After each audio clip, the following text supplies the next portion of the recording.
அன்பு உறவுகளுக்கு அன்னை தமிழ் அகாடமியின் வணக்கங்களும் வாழ்த்துக்களும். நாம் இந்த வீடியோவில் 8ஆம் வகுப்பு தமிழ் புதிய பாடத்திட்டத்திலிருந்து இயல் 2க்கான ஒரு வரி வினாவிடையை பார்க்க போகிறோம்.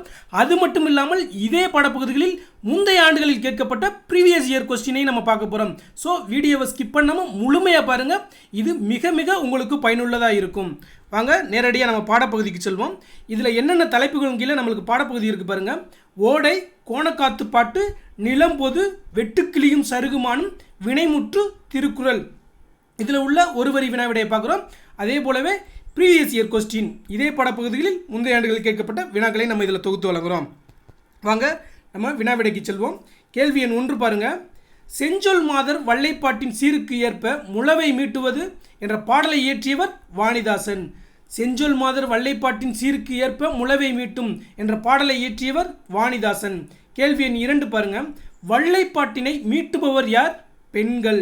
இந்த கேள்வி இதற்கு முன்பு நிறைய இடத்துல கேட்டிருக்காங்க. வள்ளைப்பாட்டினை மீட்டுபவர் யார்? பெண்கள் அல்லது செஞ்சொல் மாதர் அப்படின்னு கூட நம்மளுக்கு கொடுப்பாங்க. கேள்வி எண் 3 பாருங்க. சொல்லும் பொருளும். தூண்டுதல் என்பதன் பொருள் ஆர்வம் கொள்ளுதல். பயிலுதல் என்பதன் பொருள் படித்தல். ஈரம் என்பதன் பொருள் இரக்கம். முழவு என்பதன் பொருள் இசைக்கருவி. ஞானம் என்பதன் பொருள் வெட்கம். செஞ்சொல் என்பதன் பொருள் திருந்திய சொல். நன்சை என்பதன் பொருள் நிறைந்த நீர்வளத்தோடு பயிர்கள் விளையும் நிலம் நன்சை நிலம் அப்படின்னு நம்ம சொல்லுவோம். அப்போ நன்சை என்றால் நிறைந்த நீர்வளத்தோடு பயிர்கள் விளையும் இடம். புன்சை குறைந்த நீரால் பயிர்கள் விளையும் நிலம் தான் புன்சை நிலம். அடுத்து பாருங்க. வள்ளைப்பாட்டு அப்படின்னு பொருள் நெல் குத்தும் போது பாடப்படும் பாடல் தான் வள்ளைப்பாட்டு. அப்போ வள்ளைப்பாட்டு என்பதன் பொருள் நெல் குத்தும் போது பாடப்படும் பாடல் தான் வள்ளைப்பாட்டு. இதை உலக்கை பாட்டு என்றும் அழைப்பார்கள். கேள்வி எண் 4 பாருங்க. அதாவது கேள்வி எண் 4. தமிழகத்தின் வேர்ட்ஸ்வர்த் என்று புகழப்படுபவர் வாணிதாசன். தமிழ்நாட்டின் வேர்ட்ஸ்வர்த் என்று புகழப்படுபவர் வாணிதாசன். இதே மாதிரியே தமிழ்நாட்டின் அப்படிங்கிற வரக்கூடிய ஒரு சில சிறப்பு பெயர்கள் பெற்றவர்களை நம்ம பார்ப்போம். தமிழகத்தின் வேர்ட்ஸ்வர்த் வாணிதாசன். அதே மாதிரியே தமிழ்நாட்டின் தாகூர் என்று அழைக்கப்படுபவரும் வாணிதாசன் தான். தமிழ்நாட்டின் தாகூர் என்று அழைக்கப்படுபவரும் வாணிதாசன் தான். அடுத்து பாருங்க. தமிழ்நாட்டின் ரசூல் கம்சதேவ் பாரதிதாசன். தமிழ்நாட்டின் ரசூல் கம்சதேவ் பாரதிதாசன். தமிழ்நாட்டின் வால்டர் ஸ்காட் கல்கி. தமிழ்நாட்டின் வால்டர் ஸ்காட் கல்கி. தமிழ்நாட்டின் மாப்பசான் என்று அழைக்கப்படுபவர் புதுமை பித்தன். மறுபடியும் சொல்கிறேன். தமிழகத்தின் வேர்ட்ஸ்வர்த் வாணிதாசன். தமிழ்நாட்டின் தாகூர் வாணிதாசன். தமிழ்நாட்டின் ரசூல் கம்சதேவ் பாரதிதாசன். தமிழ்நாட்டின் வால்டர் ஸ்காட் கல்கி. தமிழ்நாட்டின் மாப்பசான் புதுமை பித்தன். ஸோ நம்மளுக்கு தனியாகவும் கேள்விகள் வரலாம், பொறுத்துகள்லையும் நம்மளுக்கு வரலாம். அடுத்து கேள்வி எண் 5 பாருங்க. வாணிதாசனின் இயற்பெயர் அரங்கசாமி என்கிற எத்திராசலு. வாணிதாசனின் ஊர் வில்லியனூர், புதுவை மாநிலத்தில் உள்ள வில்லியனூர். வாணிதாசன் யாருடைய மாணவர்? பாரதிதாசன். அப்போ பாரதிதாசனின் மாணவர் யாருன்னு கேட்பாங்க, அது வாணிதாசன். கேள்வி 8 பாருங்க. வாணிதாசன் எந்தெந்த மொழிகளில் வல்லவராக திகழ்ந்தார்? தமிழ், தெலுங்கு, ஆங்கிலம், பிரெஞ்சு. அதாவது அவருடைய தாய்மொழி தெலுங்கு தான் அப்படிங்கிறதையும் தெரிஞ்சுக்குங்க. கேள்வி எண் 9 பாருங்க. வாணிதாசனின் சிறப்பு பெயர்கள். கவிஞரேறு, பாவலர் மணி. அதே மாதிரியே தமிழகத்தின் வேர்ட்ஸ்வர்த் என்றும் அழைக்கப்படுகிறார், தமிழ்நாட்டின் தாகூர் என்றும் அழைக்கப்படுகிறார். இதில் கவிஞரேறு, பாவலர் மணி என்று அழைக்கப்படுபவரும் வாணிதாசன் தான். கேள்வி எண் 10 பாருங்க. வாணிதாசனுக்கு செவாலியர் விருது வழங்கிய அரசு பிரெஞ்சு அரசு. வாணிதாசனுக்கு செவாலியர் விருது வழங்கிய அரசு பிரெஞ்சு அரசு. வாணிதாசனின் நூல்கள் பாருங்க. தமிழச்சி, கொடிமுல்லை, தொடுவானம், எழிலோவியம், குழந்தை இலக்கியம். வாணிதாசனின் நூல்கள் தமிழச்சி, கொடிமுல்லை, தொடுவானம், எழிலோவியம், குழந்தை இலக்கியம். கேள்வி எண் 12 பாருங்க. ஓடை என்னும் பாடலில் இடம்பெற்றுள்ள நூல் தொடுவானம். சரியான விடையை தேர்ந்தெடுத்து புத்தக பின்பக்க வினாக்கள். கேள்வி எண் 13 பாருங்க. பள்ளிக்கு சென்று கல்வி டேஸ் சிறப்பு, பயிலுதல் சிறப்பு. பள்ளிக்கு சென்று கல்வி டேஸ் சிறப்பு, பயிலுதல் சிறப்பு. கேள்வி எண் 14 பாருங்க. செஞ்சொல் மாதரின் வள்ளைப்பாட்டிற்கேற்ப முளவை மீட்டுவது ஓடை. செஞ்சொல் மாதரின் வள்ளைப்பாட்டிற்கேற்ப முளவை மீட்டுவது ஓடை அப்படின்னு நம்ம ஓடை என்ற பாடத்தின் கீழ் வாணிதாசன் எழுதிய பாடலை கேட்டோம். அதுக்கு தான் இது சரியான விடை.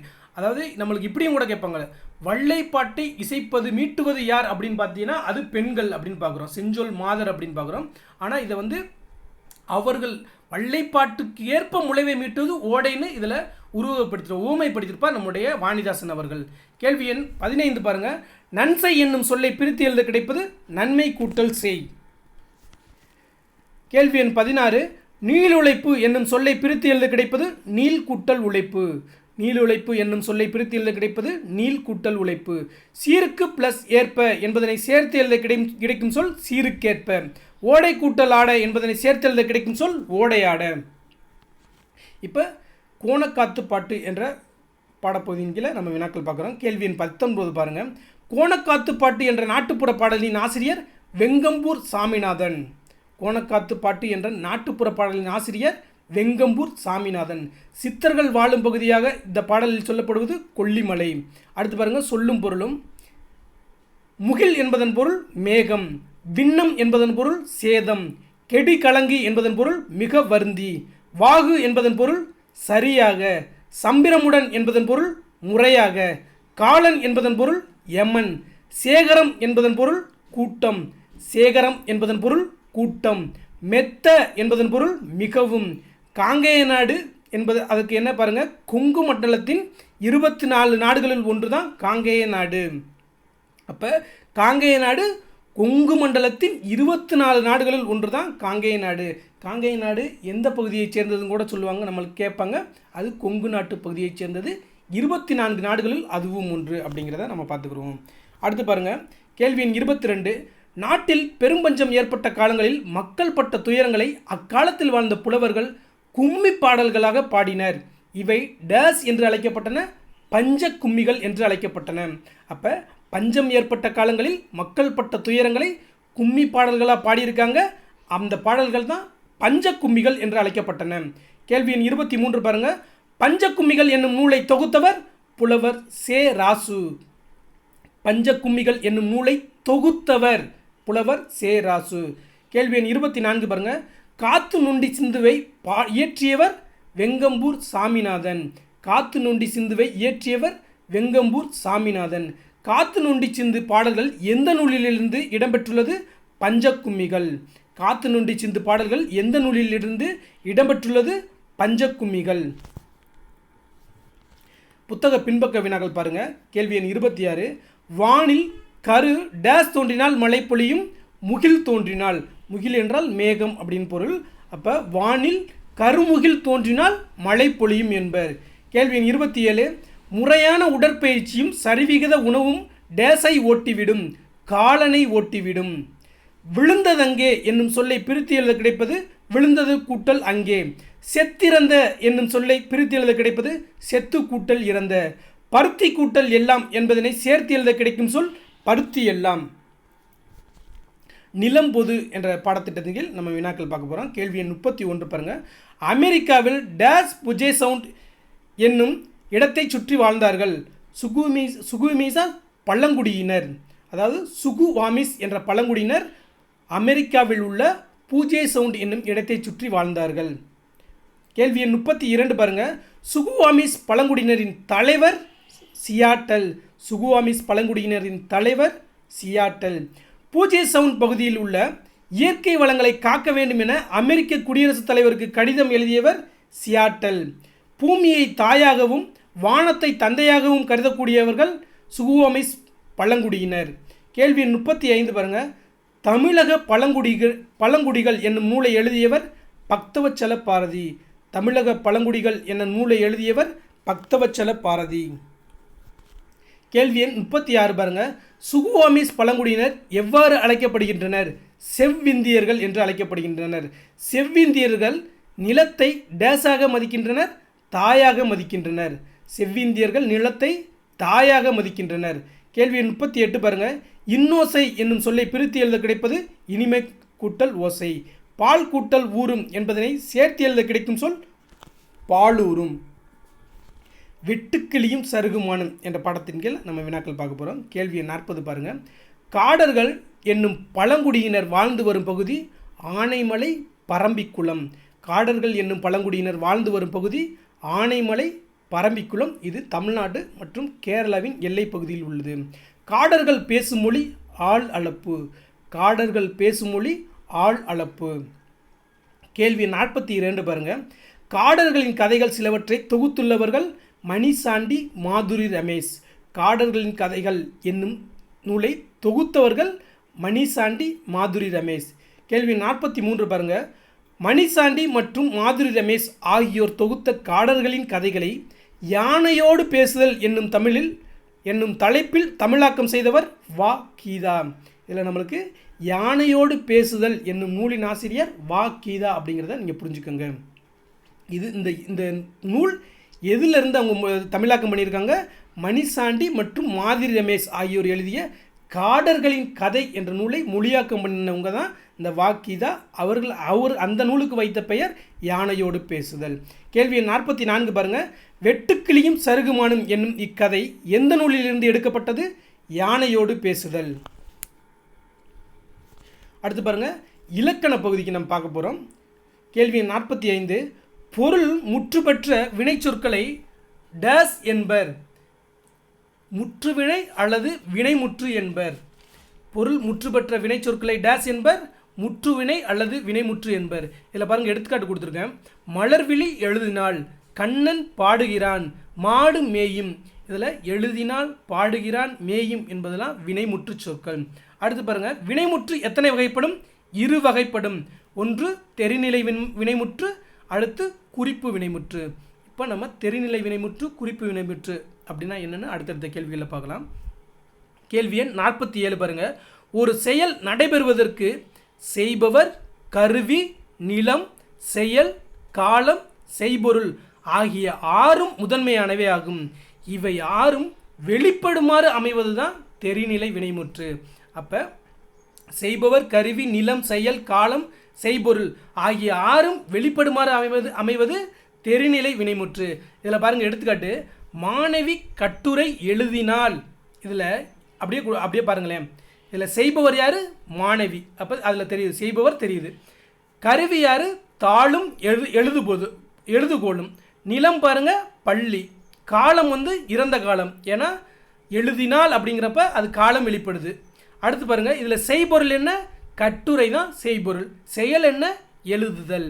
அப்போ இந்த 6மே வெளிப்படுமாறு அமைவது தான் தெரிநிலை வினைமுற்று அப்படின்னு பார்க்குறோம். எடுத்துக்காட்டோட மாணவி கட்டுரை எழுதினாலோட நம்ம பார்த்தாச்சு. அடுத்து பாருங்கள், கேள்வி 48 பாருங்கள். பொருள், இடம், காலம், சினை, குணம், தொழில் ஆகியவற்றுள் ஒன்றனை அடிப்படையாக கொண்டு காலத்தை வெளிப்படையாக காட்டாது செய்பவரை மட்டும் வெளிப்படையாக காட்டுவது தான் இந்த குறிப்பு வினைமுற்று.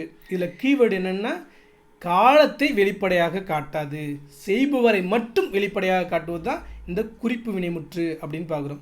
இதில் பாருங்கள், இதுதான் நம்மளுக்கு கேட்பாங்க. பொன்னன் அப்படின்னா பொருள், தென்னாட்டார் என்பது இடம். அடுத்து பாருங்கள், ஆதிரையான் என்பது காலத்தை குறிக்கும், கண்ணன் என்பது சினையை குறிக்கும், கரியன் என்பது பண்பு அல்லது குணத்தை குறிக்கும், எழுத்தன் என்பது தொழிலை குறிக்கும். மறுபடியும் பாருங்கள், இதில் தான் நம்மளுக்கு கேட்பாங்க. பொன்னன் என்பது பொருளை குறிக்கும், தென்னாட்டார் என்பது இடத்தை குறிக்கும், ஆதிரையான் என்பது காலத்தை குறிக்கும், கண்ணன் என்பது சினையை குறிக்கும், கரியன் என்பது பண்பை அல்லது குணத்தை குறிக்கும், எழுத்தன் என்பது தொழிலை குறிக்கும். கேள்வி எண் 49 பாருங்கள். தெரிநிலை குறிப்பு வினைமுற்றுகள் அன்றி டேஸ் டேஸ் என பிற வகை வினைமுற்றுகளும் தமிழில் உண்டு. ஏவல் வினைமுற்று, வியங்கோல் வினைமுற்று.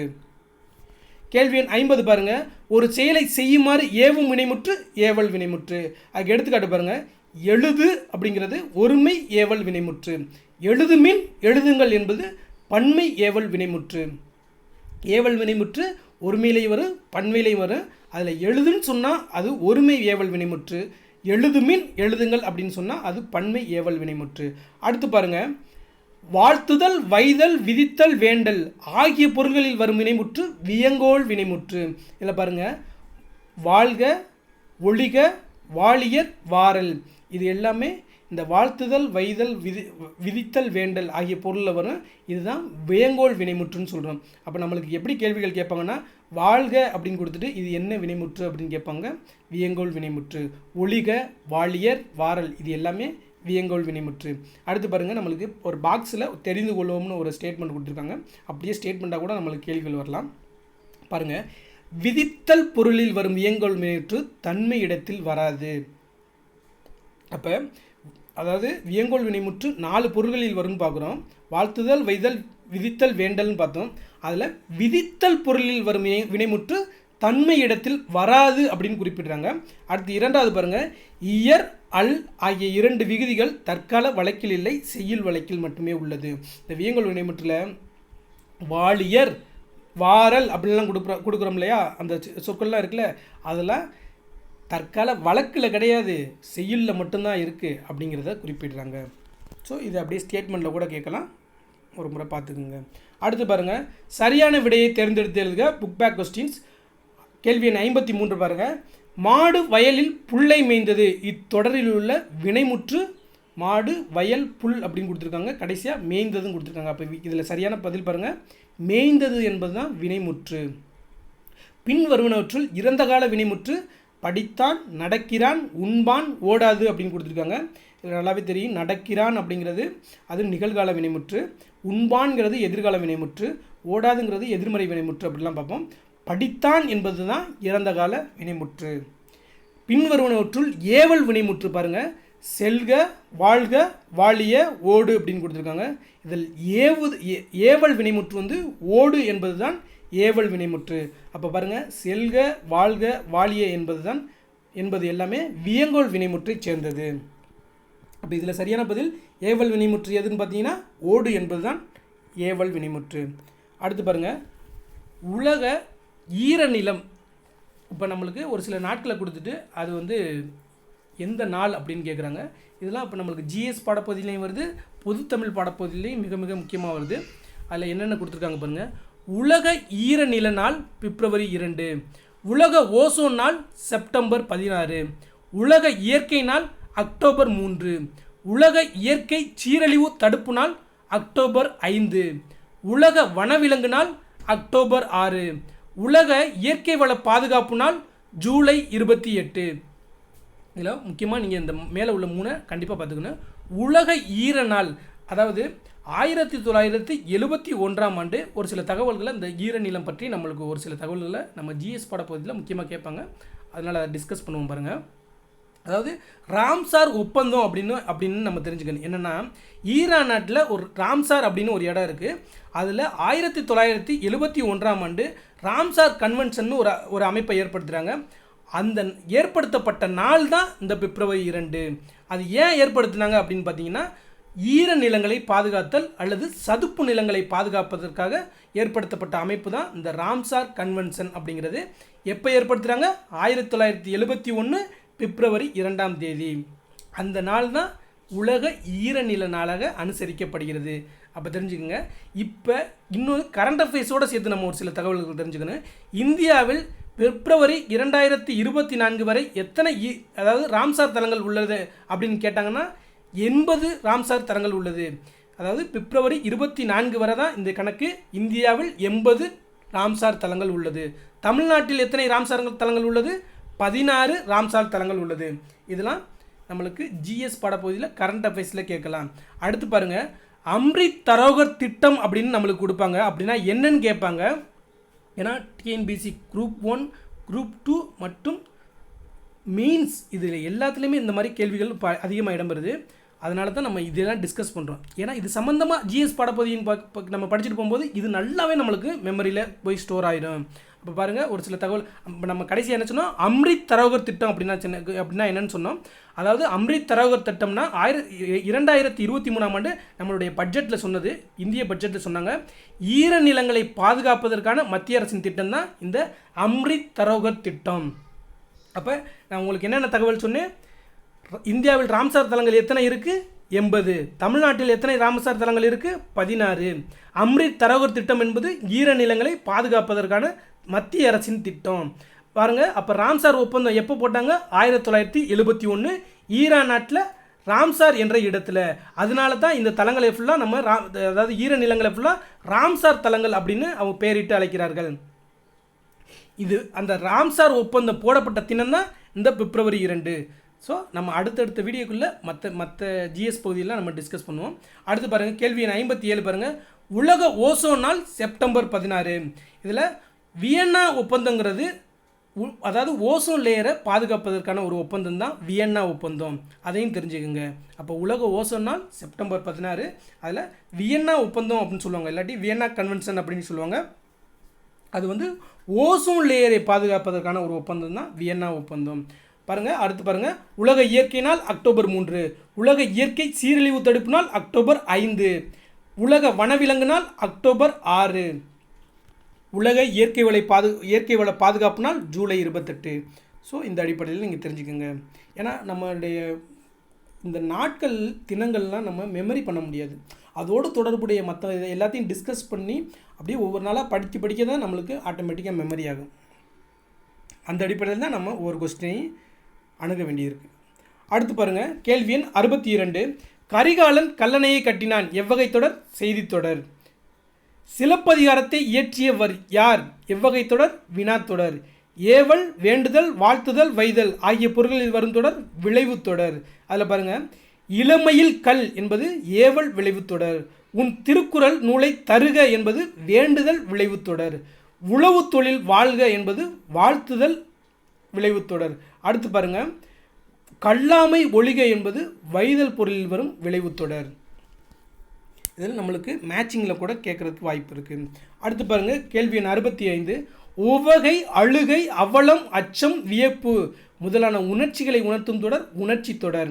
எடுத்துக்காட்டு பாருங்கள், அடடா என் தங்கை பரிசு பெற்றாள் என்பது உவகை பொருளில் வரும் உணர்ச்சி தொடர். அடுத்து பாருங்கள், ஆ புலி வருகிறது என்பது அச்சம் என்னும் பொருளில் வரும் உணர்ச்சி தொடர். அடுத்து பாருங்கள், பழந்தமிழ் இலக்கியங்கள் பல அழிந்து விட்டனவே என்பது அவலம் என்னும் பொருளில் வரும் உணர்ச்சி தொடர். ஆ மலையின் உயரம்தான் என்ன என்பது வியப்பு பொருளில் வரும் உணர்ச்சி தொடர். அடுத்து பாருங்கள், கலைச்சொல் அறிவோம் அப்படிங்கிற பகுதி நம்ம பார்க்க போகிறோம். ட்ரைப்ஸ் என்பதன் தமிழாக்கம் பழங்குடியினர். பிளைன் என்பதன் தமிழாக்கம் சமவெளி. வேலி என்பதன் தமிழாக்கம் பள்ளத்தாக்கு. திக்கட் என்பதன் தமிழாக்கம் புதர். ரிச் என்பதன் தமிழாக்கம் மலைமுகடு. லோகஸ்ட் என்பதன் தமிழாக்கம் வெட்டுக்கிளி. லியோபார்ட் என்பதன் தமிழாக்கம் சிறுத்தை. பட் என்பதன் தமிழாக்கம் மொட்டு. அடுத்து பாருங்கள், திருக்குறள் பாடப்பகுதியில் நம்ம வினாக்கள் பார்க்க போகிறோம். கேள்வி எண் 67 பாருங்கள். நீதி நூல் மற்றும் வாழ்வியல் நூல் எனப்படுவது திருக்குறள். திருக்குறளின் பெருமையை விளக்கும் நூல் திருவள்ளுவ மாலை. திருக்குறளின் பெருமையை விளக்கும் நூல் திருவள்ளுவ மாலை. எக்காலத்துக்கும் எல்லா மக்களுக்கும் பொருந்தும் கருத்துக்களை கொண்ட நூல் திருக்குறள். திருவள்ளுவரின் சிறப்பு பெயர் பெருநாவலர், முதற்பாவலர், நாயனார். திருவள்ளுவரின் காலம் 2000 ஆண்டுகளுக்கு முற்பட்டவர். திருவள்ளுவரின் காலம் 2000 ஆண்டுகளுக்கு முற்பட்டவர். இப்போ இதோட நம்ம 6ஆம் வகுப்பில் ஒரு சில கொஸ்டின் பார்த்தோம், அதெல்லாம் ரிவிஷன் பண்ணி பாருங்கள். திருவள்ளுவர் தினம், அதாவது திருவள்ளுவர் ஆண்டு எப்போது முதல் நம்மளுக்கு ஆரம்பிக்கப்படுகிறது அப்படின்னு கேட்பாங்க. தை முதல் நாள். அப்போ தை முதல் நாளிலிருந்து திருவள்ளுவர் ஆண்டு தொடங்குகிறது. அடுத்து பாருங்கள், தை 2ஆம் நாள் திருவள்ளுவர் தினம் கொண்டாடப்படுகிறது. அப்போ நம்மளுக்கு எப்போ இது வந்து கேள்விகள் நிறைய இடத்துல கேட்டிருக்காங்க. இப்போ திருவள்ளுவர் 2000 ஆண்டுகளுக்கு முற்பட்டவர் அப்படிங்கிறது எல்லாருக்குமே தெரிஞ்சது. ஆனால் நம்மளுக்கு கேள்விகள் எப்படி வரும்னா, திருவள்ளுவர் ஆண்டு வந்து எப்போது தொடங்குகிறது அப்படின்னு கேட்பாங்க. அது தை முதல் நாள். திருவள்ளுவர் தினம் எப்போது தொடங்குகிறது? தை 2ஆம் நாள். அப்போ திருவள்ளுவர் ஆண்டு தை முதல் நாள், திருவள்ளுவர் தினம் தை 2ஆம் நாள் அப்படிங்கிறத மறக்காமல் ஞாபகத்தில் வச்சுக்கோங்க. அடுத்து பாருங்கள், திருக்குறளின் 3 பிரிவு அறம், பொருள், இன்பம். அறத்துப்பால், பொருட்பால், இன்பத்துப்பால் அப்படிங்கிறத சொல்கிறோம். அடுத்து பாருங்கள், அறத்துப்பாலில் உள்ள இயல்கள் என்னென்ன பாருங்கள். அதாவது அறத்துப்பாலில் 4 இயல்கள் இருக்குது, 38 அதிகாரங்கள் இருக்குது. ஃபஸ்ட்டு அறத்துப்பாலில் உள்ள இயல்கள் 4 இயல்கள். அதில் எத்தனை அதிகாரங்கள் இருக்குது? 38 அதிகாரங்கள் இருக்குது. அதில் பாருங்கள், அந்த என்னென்ன 4 இயல்கள்னு முதல்ல தெரிஞ்சுக்கோங்க. பாயிரவியல், இல்லறவியல், துறவரவியல், ஊழியல். பாயிரவியல், இல்லறவியல், துறவரவியல், ஊழியல், இந்த 4மே அறத்துப்பாலில் உள்ள இயல்கள். அடுத்து பாருங்கள், பாயிரவியல் அப்படிங்கிற இயலில் எத்தனை அதிகாரங்கள் இருக்குன்னா 4 அதிகாரங்கள் இருக்குது. இல்லறவியல் என்னும் அதிகாரத்தில் இயல்களில் 20 அதிகாரங்கள் இருக்குது. துறவரைவியல் என்னும் இயலில் 13 அதிகாரங்கள் இருக்குது. ஊழியல் என்னும் இயலில் வந்து ஒரு அதிகாரம் இருக்குது. இப்போ 4 + 20 + 13 + 1 இதெல்லாம் கூட்டினீங்கன்னா உங்களுக்கு 38 அதிகாரங்கள் கிடைக்கும். இதுதான் அறத்துப்பாலில் உள்ள இயல்கள். அப்போ அறத்துப்பாலில் உள்ள இயல்கள் 4 இயல்கள் என்னென்ன அப்படின்னு பாருங்கள். பாயிரவியல், இல்லறவியல், துறவரவியல், ஊழியல். அப்போ நம்மளுக்கு கேள்விகள் பாலில் உள்ள இயல்கள் எத்தனைன்னு கேட்டால் 4, அறத்துப்பாலில் உள்ள அதிகாரங்கள் எத்தனைன்னு கேட்டால் 38. அப்போ அறத்துப்பாலில் உள்ள இயல்கள் எது எது அப்படின்னு கேட்டால் பாயிரவியல், இல்லறவியல், துறவரவியல், ஊழியல். அது என்னென்ன நம்பர்ஸுங்கிறத மெமரி பண்ணிக்கோங்க. கேள்வி எண் 74 பாருங்கள். பொருட்பாலில் உள்ள இயல்கள் 3 இயல்கள், எத்தனை அதிகாரங்கள்? 70 அதிகாரங்கள். பொருட்பாலில் உள்ள இயல்கள் 3 இயல்கள், எத்தனை அதிகாரங்கள்? 70 அதிகாரங்கள். அது என்னென்ன இயல்கள்னு பாருங்கள். அரசியல், அமைச்சியல், ஒளிபியல். அரசியல், அமைச்சியல், ஒளிபியல் என்பது திருக்குறளின் பொருட்பாலில் வரக்கூடிய இயல்கள். இப்போ பாருங்கள், அரசியலில் 25 அதிகாரங்கள் உள்ளது, அமைச்சியலில் 32 அதிகாரங்கள் உள்ளது, ஒளிபியலில் 13 அதிகாரங்கள் உள்ளது. இந்த 25, 32, 13 எங்கிட்ட கூட்டினீங்கன்னா உங்களுக்கு 70 அதிகாரங்கள் கிடைக்கும். அதுதான் பொருட்பாலில் உள்ள அதிகாரங்கள். அடுத்து பாருங்கள், இன்பத்து பாலில் உள்ள இயல்கள் 2 இயல்கள், 25 அதிகாரங்கள் உள்ளது. அப்போ இன்பத்து பாலில் உள்ள இயல்கள் எத்தனை? 2. எத்தனை அதிகாரங்கள்? 25 அதிகாரங்கள். அப்போ இன்பத்து பாலில் உள்ள இயல்களின் பெயர்கள் என்ன? களவியல், கற்பியல். அப்போ அதில் உள்ள அதிகாரங்கள் எத்தனை என்ன? களவியலில் 7 அதிகாரங்கள் உள்ளது, கற்பியலில் 18 அதிகாரங்கள் உள்ளது. ஸோ இதெல்லாம் உங்களுக்கு அடுத்தடுத்த வகுப்புகளில் தான் நீங்கள் படிச்சுக்கிறீங்க. ஜஸ்ட் இப்போயே படிச்சுக்கிட்டிங்கன்னா நீங்கள் அடுத்தடுத்த வகுப்புகள், அடுத்தடுத்த கிளாஸ் போகும்போது ஜஸ்ட் இதை மெமரிலாம் பண்ண வேணாம். அப்படியே நீங்கள் கேட்டுக்கிட்டு போய்கிட்டே இருங்க. அடுத்தடுத்து நீங்கள் எக்ஸாம்லாம் அட்டன் பண்ணும்போது, டெஸ்ட்லாம் அட்டன் பண்ணும்போது உங்களுக்கு எளிமையாக புரிஞ்சிடும். எக்ஸாமுக்குள்ளே நம்ம தெளிவாகிடலாம். அடுத்து பாருங்கள், கேள்வி எண் 76. சீர்தூக்கும் கோல் போல் அமைந்து ஒரு பால் கோடாமை சான்றோர்க்கு அணி. இக்குறளில் பயின்று வரும் அணி ஓமை அணி. ஏன்னா இதில் போல் அண்ட் ஓம உருபு வந்து வெளிப்படையாக வந்துள்ளது. அதனால் இது ஓமை அணி. அடுத்து பாருங்கள், வழியில் நிலைமையான் வள்ளுருவம் பெற்றும் புலியின் தோல் போர்த்து மேய்ந்தற்று. இக்குறளில் பயின்று வரும் அணி இல்பொருள் ஓமை அணி.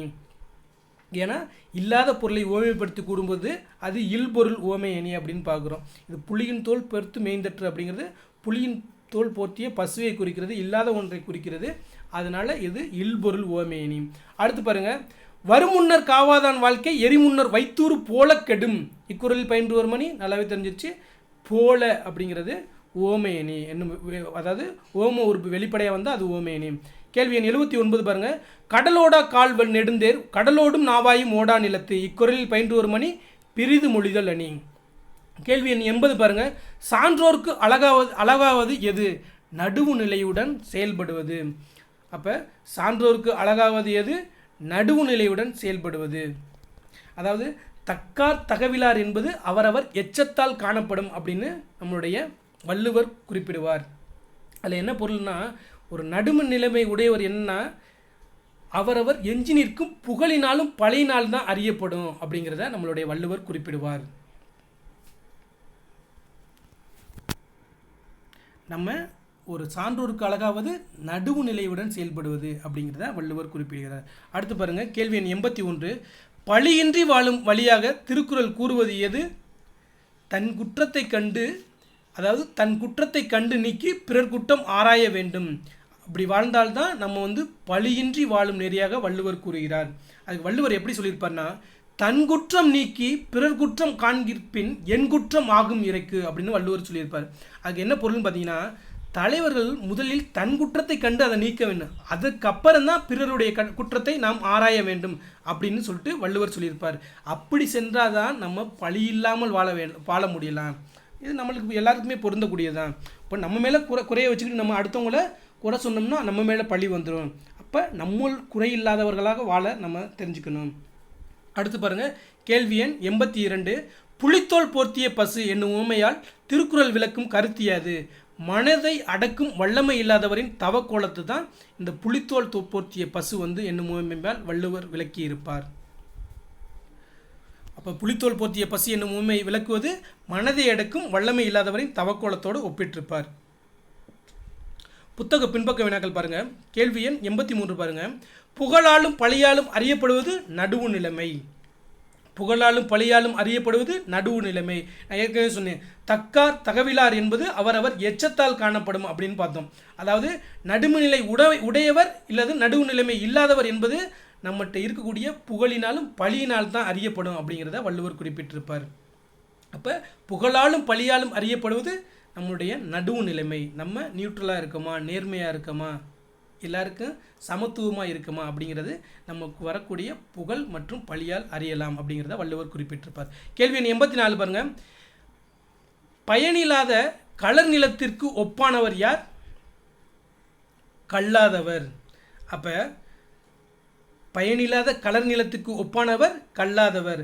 அது நம்மளுடைய வள்ளுவர் எப்படி சொல்லியிருப்பான்னா, உலர் என்னும் மாத்திரையர் அல்லால் பயவா களரணையர் கல்லாதவர் அப்படின்னு கொடுத்துருப்பார். கல்லாதவர் பயனில்லாத கலர் நிலத்தை போன்றவர். அவர் உயிரோடு இருக்கிறார் என்பதை தவிர அவரால் வேறு எந்த பயனும் இல்லை அப்படிங்கிறத வள்ளுவர் குறிப்பிட்டிருப்பார். அதாவது நம்மளுடைய கல்லாதவர்களை உவர் நிலத்திற்கு ஒப்பிட்டிருப்பார் நம்முடைய வள்ளுவர் அவர்கள். இப்போ பயனில்லாத கலர் நிலத்திற்கு ஒப்பானவர் பார்த்தீங்கன்னா கல்லாதவர். கல்லாதவர்களை பயனில்லாத கலர் நிலத்திற்கு ஒப்பிட்டிருக்கிறார் வள்ளுவர். அடுத்து பாருங்க, வள்ளுருவம் என்னும் சொல்லை பிரித்து எழுத கிடைப்பது வன்மை கூட்டல் உருவம். நெடுமை கூட்டல் தேர் என்பதனை சேர்த்து எழுத கிடைக்கும் சொல் நெடுந்தேர். வருமுன்னர் என தொடங்கும் குறளில் பயின்று வந்துள்ள அணி ஓமை அணி. நம்ம பார்த்தோம், வருமுன்னர் காவாதான் வாழ்க்கை எரிமுன்னர் வைத்துரு போல கெடும் அப்படின்னு பார்த்தோம். அந்த போலங்கிற ஓம உறுப்பு வந்ததுனால அது ஓமை அணி அப்படின்னு ஏற்கனவே பார்த்தோம். கேள்வி 88 பாருங்க. வழியில் நிலைமையான் வள்ளுருவம் டேஸ் புலியின் தோல் டேஸ் மேய்ந்தற்று அப்படின்னு கொடுத்துருக்காங்க. அப்போ வழியின் நிலைமையான் வள்ளுருவம் பெற்றம் புலியின் தோல் போர்த்து மேய்ந்தற்று அப்படின்னு கொடுத்துருப்பாங்க. பெற்றம் என்றால் இங்கு பசு அப்படிங்கிற பொருள். ஓகேங்களா? அப்போ இதுக்கு சரியான விடை பெற்றம் மற்றும் போர்த்து. நம்முடைய திருக்குறளை திரும்ப நீங்கள் சொல்லி பாருங்கள். வழியின் நிலைமையான் வள்ளுருவம் பெற்றம் புலியின் தோல் போர்த்து மேய்ந்தற்று. அடுத்து பாருங்கள், விலங்கோடு டேஸ் அணையர் டேஸ் கற்றாரோடு ஏனையவர் அப்படின்னு குறள் இருக்குது. அதுக்கு சரியான பாருங்கள் விடை பாருங்கள். விலங்கோடு மக்கள் அணையர் இலங்கு நூல் கற்றாரோடு ஏனையவர் அப்படிங்கிறத வள்ளுவர் குறிப்பிட்டிருப்பார். இப்போ நம்ம ப்ரீவியஸ் இயர் கொஸ்டினை பார்க்க போகிறோம். ஸோ இந்த வீடியோ யாருக்குன்னு பார்த்தீங்கன்னா, வீட்டில் இருந்தே படிக்கிறவங்களுக்கு, இல்லை வேலை பார்த்துக்கிட்டே படிக்கிறவங்களுக்கு, வீட்டில் இருந்துட்டு நீங்கள் வேறு படிச்சுட்டு வேறு எங்கேயாவது டெஸ்ட் பேஜ் போட்டிங்கன்னா இந்த வீடியோ மிக மிக உங்களுக்கு பயனுள்ளதாக இருக்கும். ஸோ இல்லை நீங்கள் ஆல்ரெடி இந்த ஸ்கூல் புக்கெல்லாம் படிச்சிட்டிங்க அப்படின்னா இது உங்களுக்கு ரிவிஷன் பண்ணுறதுக்கு உங்களுக்கு பேருதவியாக இருக்கும். அதாவது ரிவிஷன் பண்ணுறவங்க என்ன பண்ணுங்கள், இதனுடைய ப்ளேபேக் ஸ்பீடை 1.5 அப்படிங்கிறதுல வச்சுட்டு ரிவிஷன் பண்ணிங்கன்னா வெறும் 15 இல்லது 20 மினிட்ஸில் ஒவ்வொரு இயலையும் நீங்கள் முடிச்சுட்டு கிட்டத்தட்ட ஒரு 5 நாளில் 5 புக்கே முடிச்சுட்டு போகலாம். நீங்கள் அந்தளவுக்கு ரிவிஷன் பண்ணிடலாம். புதுசாக பார்க்குறவங்க நார்மல் ஸ்பீடில் வைங்க, அப்புறம் ரிவிஷன் பண்ணும்போது நீங்கள் ஸ்பீடாகவே வச்சு நீங்கள் ரிவிஷன் பண்ணலாம்.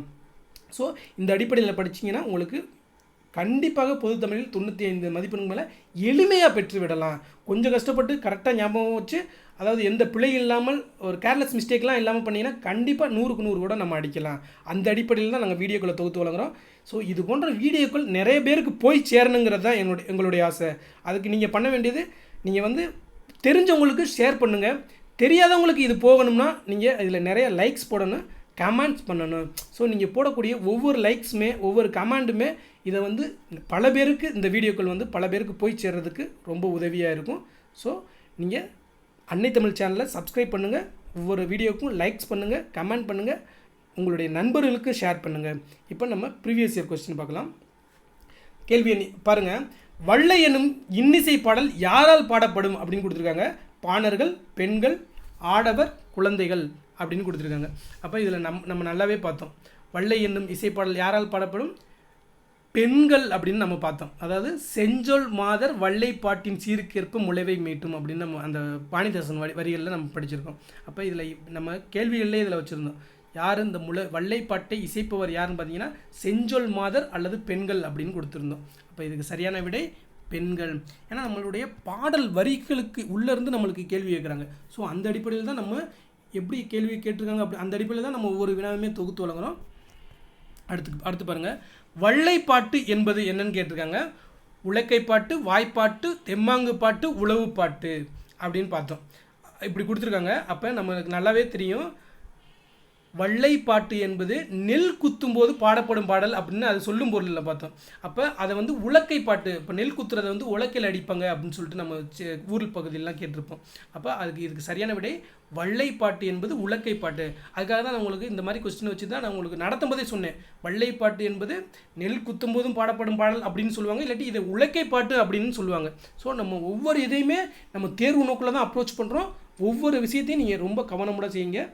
ஒவ்வொரு மதிப்பெண்களும் நம்மளுக்கு தேர்வு நோக்கில் நம்மளுடைய வேலை வாய்ப்பை, வெற்றி வாய்ப்பை உறுதி செய்யும். வள்ளைப்பாட்டு என்பது உலக்கை பாட்டு. அடுத்து பாருங்கள், பாரதிதாசனிடம் தொடக்க கல்வி பயின்றவர் அப்படின்னு கொடுத்துருக்காங்க. முடியரசன், வாணிதாசன், சுரதா, மோகனரங்கன் அப்படின்னு கொடுத்துருக்காங்க. அப்போ இதில் சரியானது வாணிதாசன் என்பது தான் சரியான விடை. நம்ம பார்த்தோம், அவர் வந்து பாரதிதாசனின் மாணவராக இருந்தவர் வாணிதாசன் அப்படிங்கிறத நம்ம பார்த்தோம். ஓகேங்களா? அப்போ இதில் முடியரசன், வாணிதாசன், சுரதா 3 பேருமே பாரதிதாசனின் பரம்பரை கவிஞர்கள் அப்படின்னு சொல்லுவாங்க. நம்ம நிறைய அடுத்தடுத்து நம்ம இதை பற்றி டிஸ்கஸ் பண்ணுவோம். மாடல் கொஸ்டின்லாம் நம்ம கொடுக்கும்போது அப்போ டிஸ்கஸ் பண்ணுவோம். அடுத்து பாருங்கள், பிரெஞ்சு குடியரசுத் தலைவரால் செவாலியர் விருதினை பெற்றவர் வாணிதாசன். பிரெஞ்சு குடியரசுத் தலைவரால் செவாலியர் விருதினை பெற்றவர் வாணிதாசன். இதே கேள்வி அடுத்து பாருங்கள், வாணிதாசன் அவர்களுக்கு பிரெஞ்சு அரசு கொடுத்த விருது எது? பாரத ரத்னா விருது, செவாலியர் விருது, பத்மபூஷன் விருது, சாகித்ய அகாடமி விருதுன்னு கொடுத்துருக்காங்க. அப்போ சரியான விடை செவாலியர் விருது. அப்போ வாணிதாசன் அவர்களுக்கு பிரெஞ்சு அரசு கொடுத்த விருது செவாலியர் விருது. செவாலியர் விருது யார் கொடுப்பா? பிரெஞ்சு அரசு கொடுக்கும். அடுத்து பாருங்கள், பிரித்து எழுதுக. இது 2024 தற்போது நடந்த குரூப் 4ல் கேட்ட கேள்வி. இது இந்த படப்பகுதியில் தான் வந்திருக்கு. நீள் உழைப்பு என்பதனை பிரித்து எழுதுக. நீள் கூட்டல் உழைப்பு. அப்போ நீள் உழைப்பு என்பதனை பிரித்து எழுது கிடைப்பது நீள் கூட்டல் உழைப்பு. அடுத்து பாருங்கள், வாணிதாசனின் நூல்கள். தமிழச்சி, கொடிமுல்லை, இதய கோவில்னு கொடுத்துருக்காங்க. அது தவறு. தமிழச்சி, கொடிமுல்லை, தொடுவானம். அப்போ இதில் எல்லாருமே தமிழச்சின்னு எல்லா இடத்துல கொடுத்துருக்காங்க. 3 நூல்களுமே மேட்ச் ஆகணும். அப்போ அந்த அடிப்படையில் பார்க்கும்போது தமிழச்சி, கொடிமுல்லை, தொடுவானம் என்பது அவருடைய முக்கியமான 3 நூல்கள். அப்போ அந்த அடிப்படையில் வாணிதாசன் அவர்கள் இயற்றிய நூல்கள் தமிழச்சி, கொடிமுல்லை, தொடுவானம். இப்போது நம்மளுக்கு நெக்ஸ்ட்டு அப்போ எப்படி கேட்பாங்கன்னா, தமிழச்சி, கொடிமுல்லை, தொடுவானம் என்ற நூலின் ஆசிரியர் யாருன்னு கேட்பாங்க. அப்போ வாணிதாசன் அப்படின்னு நம்ம ஞாபகம் வச்சுக்கணும். அடுத்து பாருங்கள், பயனில்லாத கலர் நிலத்துக்கு ஒப்பானவர்கள். நம்ம இப்போ தான் பார்த்தோம். யாரை ஒப்பிடுறார்? கல்லாதவர்களை வந்து பயனில்லாத கலர் நிலத்துக்கு ஒப்பிடுகிறார் அப்படின்னு பார்த்தோம். வள்ளுவர் அவர்கள் ஒப்பிடுகிறார். அப்போ கல்லாதவர்களை வள்ளுவர் எதோடு ஒப்பிடுகிறார் அப்படின்னு கூட நெக்ஸ்ட் கொஸ்டினில் கேட்கலாம். நெக்ஸ்ட் வரக்கூடிய டிஎன்பிசி எக்ஸாமில் கேட்கலாம். அதாவது கல்லாதவர்களை எதோடு ஒப்பிடுகிறார் வள்ளுவர் அப்படின்னு கேட்டாங்கன்னா நம்மளுக்கு ஆப்ஷனில் கொடுத்துருப்பாங்க. கலர் நிலம், உவர் நிலம், நன்னிலம், புன்னிலம் அப்படின்னு ஏதாவது கொடுத்துருவாங்க. நம்மளுக்கு கலர் நிலம் என்பது தான் சரியான விடை. ஓகேங்களா? அப்போ பயனில்லாத கலர் நிலத்திற்கு கல்லாதவர்களை ஒப்பிடுகிறார் வள்ளுவர் அப்படிங்கிறது தான். இப்போ இதில் சரியான விடை கல்லாதவர் தான். அடுத்து பாருங்கள், அறத்துப்பாலில் உள்ள அதிகாரங்களின் எண்ணிக்கை எத்தனை? 38. நம்ம பார்த்தோம். அறத்துப்பாலில் உள்ள அதிகாரங்களின் எண்ணிக்கை 38ன்னு பார்த்தோம். அதே மாதிரி பாருங்கள், இந்த 70ங்கிறது பொருட்பாலில் உள்ள அதிகாரங்களின் எண்ணிக்கை, 25ங்கிறது இன்பத்துப்பாலில் உள்ள அதிகாரங்களின் எண்ணிக்கை அப்படிங்கிறத பார்த்தோம். எத்தனை இயல்கள் அப்படின்லாம் பார்த்தோம். அதுக்கு இயல்கள் கீழே என்னென்ன இயல்கள்லாம் இருக்குது அப்படிங்கிறதெல்லாம் பார்த்தோம் நம்ம. அடுத்து பாருங்கள், கேள்வி பாருங்கள் 24 கொடுத்துருக்காங்க. ஆதிரையான் என்பது எவ்வகை பெயர் சொல்லி குறிக்கிறது? காலப்பெயர். நம்ம இப்போ தான் பார்த்து பொன்னன், தென்னர் இந்த மாதிரி பேர். ஆதிரையான் என்பதெல்லாம் இதெல்லாம் எதை பெயர் குறிக்கிறது? இது வந்து ஆதிரையான் என்பது காலப்பெயரை குறிக்கிறது அப்படின்னு பார்த்தோம். இதில் தென்னாட்டார் என்பது இடப்பெயரை குறிக்கிறது அப்படின்லாம் பார்த்தோம். அப்போ இதில் ஆதிரையான் என்பது காலப்பெயரை குறிக்கிறது. ஸோ இது வரைக்கும் நம்ம 8ஆம் வகுப்பு இயல் 2க்கான ஒரு வரி வினா விடைகள் மற்றும் முந்தைய ஆண்டுகளில் கேட்கப்பட்ட கேள்விகள் இது எல்லாத்தையுமே இந்த பாடப்பகுதியில் நம்ம தொகுத்து வழங்கிட்டோம். இனிமேல் அடுத்தடுத்த வீடியோக்குள்ளே நம்ம கொடுப்போம். இது வரைக்கும் நம்ம 6ஆம் வகுப்பு முழுவதும் இயல் 1லிருந்து 9 வரை தொகுத்து வழங்கியாச்சு. 7ஆம் வகுப்பு இயல் 1 முதல் இயல் 9 வரை நம்ம தொகுத்து வழங்கியாச்சு. 9ஆம் வகுப்பும் பாதி நம்ம தொகுத்து வழங்கிட்டோம். ஸோ இப்போ 8ஆம் வகுப்பு இயல் 2க்கான வீடியோக்களை நம்ம அப்லோட் பண்ணியிருக்கோம். இது போன்ற வீடியோக்கள் நம்ம தொடர்ச்சியாக இனிமேல் ஒரு நாளைக்கு 2 வீடியோக்கள் நம்ம அப்லோட் பண்ண போகிறோம். ஸோ வீடியோக்களை ஸ்கிப் பண்ணாமல் முழுமையாக பாருங்கள். உங்கள் நண்பர்களுக்கு மறக்காமல் ஷேர் பண்ணுங்கள். அன்னை தமிழ் சேனலை சப்ஸ்கிரைப் பண்ணுங்கள். உங்களுக்கு தெரியாதவங்களுக்கு இது போய் சேரணும்னா நீங்கள் இதில் போடக்கூடிய ஒவ்வொரு லைக்ஸும் ஒவ்வொரு கமெண்டும் இது ரொம்ப முக்கியமாக பெறும். ஏன்னா நமக்கு தெரிஞ்சவங்களுக்கு ஷேர் பண்ணிடலாம், தெரியாதவங்களுக்கு போய் சேரணும்னா நீங்கள் இதில் லைக்ஸ் பண்ணுங்கள். ஆட்டோமேட்டிக்காக இது நிறைய பேருக்கு போய் சேர்றதுக்கு உதவியாக இருக்கும். ஸோ அடுத்த வீடியோவில் சந்திப்போம். நன்றி, வணக்கம்.